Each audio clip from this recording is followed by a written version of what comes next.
तरीका से रोग हो, वैध हो, बासित हो, सबका कल्याण एक डॉक्टर और अक्षित करने वाला वैद्य करता है। उस तरीका से सब आप ही को हम मानते हैं। आप ही वैद्य और ईश्वर के कार्य मान करके कार्य करो। इसलिए कि देवी भागवत में लिखा हुआ है कि देवी कहते हैं कि सब हम ही हैं, मारने वाले हम ही हैं, जिलाने वाले हम ही हैं, चलाने वाले हम ही हैं, चलने वाले हम ही हैं, जो भी औषधि हम ही हैं, वेद हम ही हैं, रोग हम ही हैं, वैद्य हम ही हैं, कार्य हम ही हैं, दवा हम ही हैं, जो भी कार्य करना है वह सब आप ही हो। तो आप ही को शरण में हम लोग आकर के आपका स्तुति किए हैं कि हे माँ भगवती, जब जब भी हमारे ऊपर आफत आएगा, जिस तरीका से महिषासुर को आप वध करके और पूरा देवता देवी को, ईश्वर को, संसार में संत जनों को, भक्तगणों को कल्याण की हो, उसी तरीका से तुम सबको कल्याण करो, रक्षा करो, हमें भी रक्षा मिलता चाहे। ऐसे सुन करके माँ भगवती मन मन में कहती है कि यदि तथास्तु, ऐसे वरदान दे करके और कार्य की है। जो भी संसार का कल्याणकारी भगवती, जहाँ जहाँ दुख होता है, किसी को कष्ट होता है, हर समय किसी न किसी रूप में आकर के सबको कल्याण कर जाती है, उस माँ भगवती शिवा को मैं बार बार नमस्कार करता हूँ। फिर जाकर के वही पंचम अध्याय में सब दानव लोग मिल करके शुभ निशुभ अधीत करने वाला और इंद्र से इंद्रलोकी को, सब देवताओं को मार करके भगा देता है, सब धन धन छीन लेता है। फिर भी वे लोग भटकते हुए कैलाश पर्वत के तरफ से आदि तो हम हिमालय पर्वत पर आते हैं। फिर वहाँ आकर के वही देवी को स्तुति करते हैं कि हे माँ भगवती जगदम्बे, तुम हमको वरदान दी हो कि नहीं, जब जब आफत आएगा तो आके हम रक्षा करेंगे, सबको भलाई कर देंगे, सब तरह से कल्याण करेंगे। अब आइए वह समय आ चुका है, हम लोग इंद्र के द्वारा शास्त्र करने वाला पूरा देवगण संत लोग सब अपने अपने स्थानों को छोड़ करके महिषासुर के डर से हम लोग भाग उठे हैं। आ करके आप हमें रक्षा कीजिए, सबका कार्य कीजिए। हे माँ जगत जननी, रक्षा करने वाली माँ भगवती, कालों के काल हरने वाली हे माता, आप ही के शरण में हम लोग आए हुए, आप हमारा रक्षा कीजिए।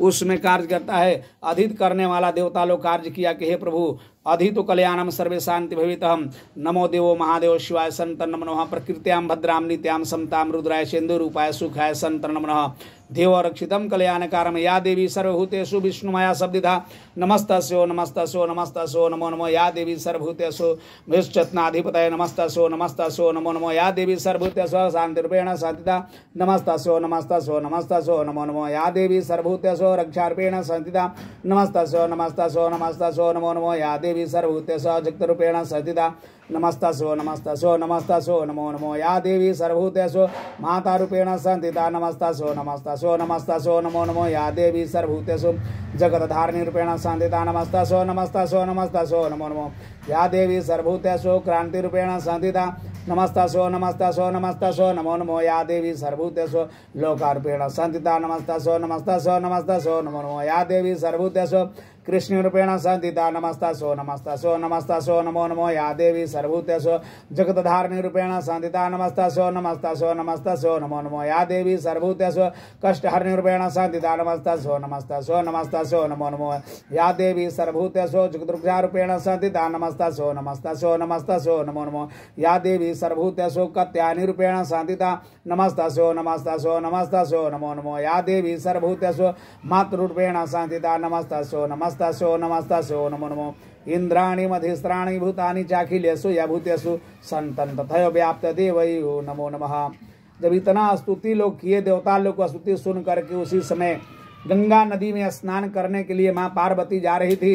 तो उसी समय देवता लोग को देख करके माँ पार्वती जी पूछते हैं कि हे देवतागण, आप लोग किसको स्तुति करते हैं, किस लिए, सो बताएं। उन्हीं के इतना पूछते ही समय में पार्वती जी के शरीर को से अष्टभुजा वाला यही दुर्गा माँ भगवती तैयार हो जाती है और वहाँ आ करके कहती है कि ये सब लोग शुभ निशुभ से सताए हुए देवतागण लोग हैं, संत लोग हैं, हमारा ही स्तुति करते हैं, उनको भलाई कार्य करने के लिए। फिर माँ भगवती वहाँ पार्वती जी के शरीर को से अंबिका का प्रभावित हुआ और माँ भगवती महाकाली के रूप में परिवर्तित हो गई। फिर अंबिका जी कही कि हे बहन, हे देवी, अगर जब हमें जरूरत पड़ेगा तो इस रूप में हम बुलाएंगे, आप भी वहाँ आकर के दर्शन दीजिएगा, कार्य आपका भी होगा। ऐसे वचन को सुन करके माँ की कृपा हुई और माँ भगवती अपने अपने कार्यों को देख करके सबको शांति कार्य करती है। फिर वहाँ से अपने मुख में तांबूल खा करके और ईश्वर के लिए कार्य करने वाले मन में नारायण का नाम लेकर के वहाँ पर्वत शिखर पर बैठ जाती है। उसी समय शुभ निशुभ का दूत धूम्र लोचन आता है, कहा कि हे देवी, तुम तो बहुत सुंदरी हो, बहुत इतना गृण हो, एक रत्न का भी सस्ता हो। हमारा स्वामी तो पूरा संसार का धन उन्हीं के पास में है, सोना चांदी तंबा आरक्षित करने वाला उज्ज्वल सर्वा और पुष्पक विमान भी, अरुण वरुण का छत्र भी छीन लिया है। और सब देवताओं लोग उनके सामने नहीं बोलते हैं। अगर तुम उनसे विवाह कर लोगी तो तुम्हारा इज्जत गौरव बहुत नष्ट कार्य होगा, और अगर विवाह नहीं करोगी तो तुम्हारा गौरव नष्ट हो जाएगा, कोई अगर झोंटा पकड़ के ले जाएगा। दानव का स्वभाव है बरियारी करना, इसलिए हे देवी तुम प्रेम से चलो और हमारे असुरेश्वर से विवाह कर लो, तुम्हारा सब कार्य सफल हो जाएगा। फिर भी देवी कहती है कि हे दूत, तुम नहीं जानते हो कि जो भी बालपन में हम संकल्प कर लिया कि जो हमें युद्ध में हरा देगा वही मेरा पति होगा। जाओ तुम जा करके शुभ या निशुभ को दोनों में से किसी को विदा करो, उसमें कोई इतराज नहीं है। ऐसे करने से दूत भी कहा, अरे देवी तुम नहीं जानती हो कि तुम तो अकेले हो और नारी हो, अन्य राक्षस के सामने तो कोई देवता लोग नहीं टिक पाते हैं, तो तुम कैसे टिक पाओगी? हमारा बात मानो और सलाह मान के चलो। ऐसे भी फिर देवी कहती है कि हे दूत का फर्ज होता है अपना कार्य को निभाना और बातों को रखना, जाकर सुना देना। जाओ तुम जाकर सुनाओ, जो उनको उचित लगे हुए करे।